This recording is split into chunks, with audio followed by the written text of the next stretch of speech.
नौशी अभी भी ना हर काम का हिसाब किताब करती हैं। काम करके चली जाती तो क्या बिगड़ जाता उनका। नौशी, तुम्हारी पढ़ाई कैसी चल रही है?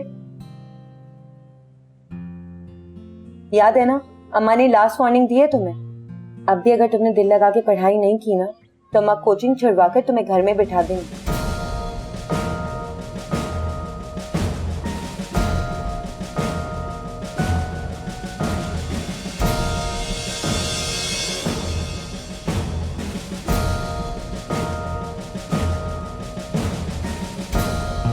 क्या हुआ? मानो चक्कर। क्या हुआ? इनकी तबीयत ठीक है? इससे बहुत चक्कर आ रहे हैं, इसकी तबीयत खराब हो गई है अचानक। अगर आप कहें तो मैं आप लोगों को घर ड्रॉप कर देता। आप आराम कर लें, नाश्ता मैं बना देती हूँ। अरे बड़ा आराम कर लिया ना मैंने, फिर जाके इमरान को उठा। लेकिन अम्मा, भाई तो कमरे में है ही नहीं।